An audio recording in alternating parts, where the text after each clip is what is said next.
Hello, hello, hello, beautiful people. And we are here today back to express and experience our joy. Talking about how internalized racism robs us of our joy and how we're going to reclaim it. So, today, I think that this is something that many of us don't even realize or think about that we've internalized. And these things are racial survival strategies. Really, they are ways that we have learned culturally to survive, but they still are joy and they still are authenticity. And we don't need it. We don't need to do it. So I want to encourage you today, as we talk, I want you to kind of lean in to whether or not you experience these things, you recognize these things. Let me know an example that you might have experienced. And I want you to please click like and subscribe and please share this video because I know that most of us don't talk about the racism that we internalize. Like we're not being racist against each other, but we internalize it. And in turn, we do exude that onto other people that look like us that aren't necessarily upholding that standard of internalized racism that we think should be upheld. Now, I know I said a mouthful there, but I'm just going to say right here, this is the question. Have you ever been walking down the street, white person coming towards you, and you step to the side? Have you ever done that? Whew. Or have you ever felt pressure to change the way you speak, the tone of your voice, how loud you speak at work or any other spot to make white people feel more comfortable? I mean, it's not even, you don't even know that you're doing it to make white people feel more comfortable always. Have you ever done it?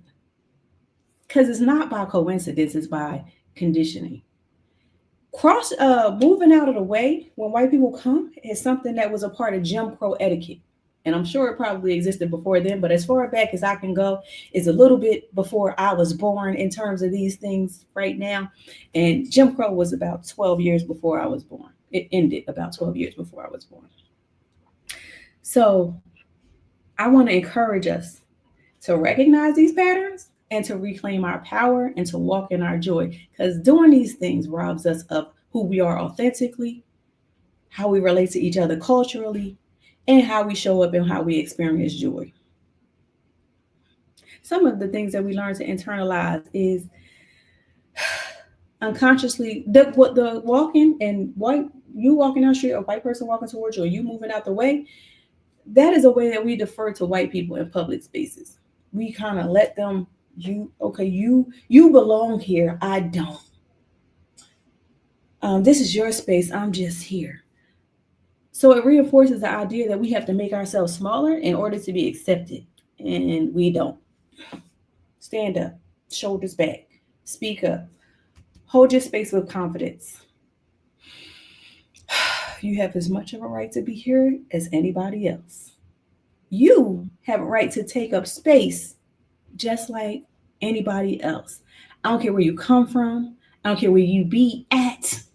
You have a right as a human to take up as much space as anybody else. Take up space. That's my encouragement. That is my encouragement. When we take up space, we fill the room. However you decide that you want to take up space, just showing up, just not moving over, not moving out the way, not feeling unconsciously like, oh, okay, then I need to shrink back. When you feel yourself doing it, remember I said, roll your shoulders back. Take a breath. You may not say anything, but just sit in that space. Authenticity is your power. So the next thing I want to talk about is code switching. How about when you ever feel pressure to speak, to dress, or to express yourself, or to wear your hair in a certain way in white spaces? Don't tell me you didn't, because I can tell you when I was in high school, if you had braids in your hair and you had a job interview, you had to take those out. I remember vowing, I am not doing it. I remember that. And I remember like McDonald's came out with commercials with they were one of the first commercials to come. I mean, first companies that I saw coming out with DEI efforts. And I want to say the other one too that we're not really talking about right now, which is, I guess that's why it's a little bit more of a blow. But anyway, if you felt like you needed to change the way you talk, that's what we're talking about in this moment, code switching.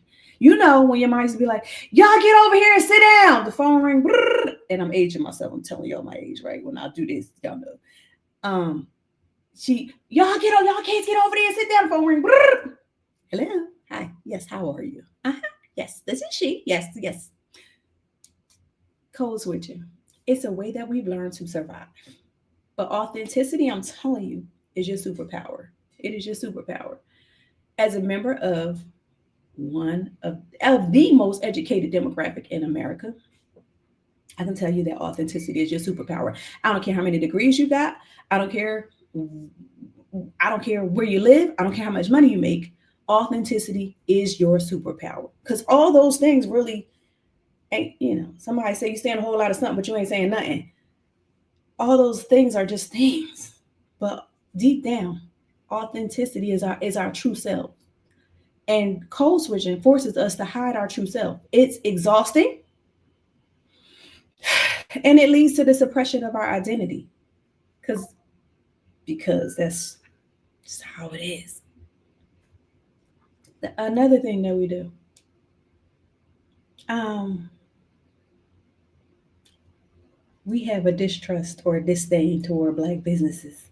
I don't like it. I don't like it. Some of us do. We've gotten on a boat. We know that we can buy Black owned and buy Black now, but we don't want to assume. When we do this, we assume that Black businesses are less professional and less reliable. That also comes from some white supremacy standard that tries to make other people seem worse or lower in order to keep a power structure dominance. I think I said it right. Um, but we don't have to believe that because we know 100% when we do stuff. You got people in your family who do stuff who might not even be licensed, might not even be certified, but they do that thing and they do that thing well. So when it comes to businesses, we need to be able to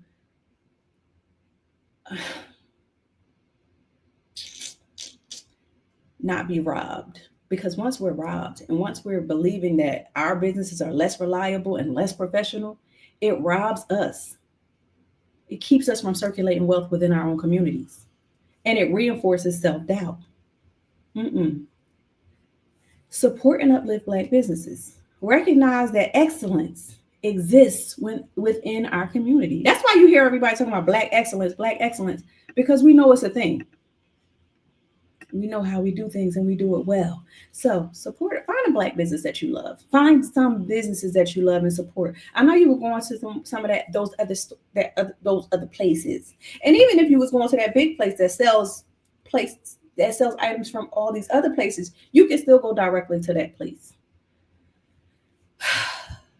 Here's the deeper issue. The deeper issue is these behaviors were once survival strategies, but they no longer serve us. Sometimes I say that to even people who are in situations where they may lash out at people or they may do things that they're not comfortable with. They don't like doing it. But here's the thing. Sometimes those things served you. If you were in a situation growing up and you always had to fight for something, then to be able to fight back and to hold your spot was necessary and it served you for the time that it served you. But is it necessary now? And if it no longer serves you, we have to examine what we're going to do about that. Those survival strategies don't serve us. Internalized racism does not serve us. It keeps us from experiencing freedom, confidence, joy, and full self-expression. Because you can't, come on. Now, a couple of years ago, somebody walked in with this kind of hair. You'd be like, oh, I don't know about that girl. I don't know about her. She's so unprofessional. However, those are things that we internalize that we don't even realize. This is the way my hair grows out of my head. We don't even realize that we are carrying on this burden of internalized racism. So I want to submit to you today that we reclaim our joy through our commitment to authenticity. I want to submit to you today to first subscribe to this channel, like this video, please share it. And I want to submit to you to choose to show up as your full self every day. Choose to show up as your full self. And it might not start today. Some of y'all might be like, oh, I'm already on my way. I've been doing it. Some of you have like, I don't even know what she's talking about. But I want you to just take a minute to consider. Ponder, if you will, as one of my friends likes to say. Where am I making myself smaller to make others comfortable? If you think about this for a second, where are you making yourself smaller to make others comfortable? You will absolutely, beyond a shadow of a doubt, recognize that. You will start to recognize it. You will start to feel like, oh, shoot, I am doing it. And you'll be able to stop. Roll your shoulders back, take up space. Here's question number 2. What parts of myself have I suppressed in order to be accepted? Who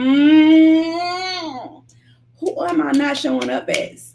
Who am I showing up as to be accepted? But what parts of me am I not allowing to show up because I want to be accepted?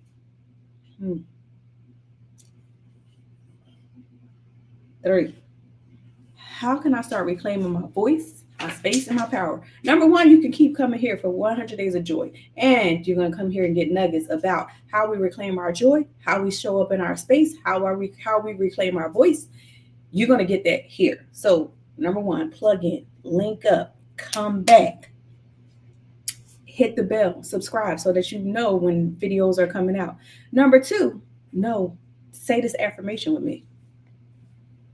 Roll your shoulders back. Right now, practice. Roll your shoulders back. Stick your chest out. Take a breath. You always know I'm going to take a breath. You don't even have to guess. I'm going to tell you, I'm going to take a breath every single time because the breath, there is life in the breath. Just like there's life in the blood. You are enough. Your joy is revolutionary. You are enough. Your joy is revolutionary. Your joy changes things. When you come into the scene and you have joy, your joy changes things. It shows things differently. You are enough and your joy is revolutionary. And the last thing I want to do, I want to ask you if you would please drop a comment. Please, I am imploring you, I am begging you to drop a comment if you have experienced any of these things. And let's talk about how we're unlearning them together. And I want you to make sure that you are subscribing for more content on self-healing and empowerment. All right. I will see you tomorrow. Bye.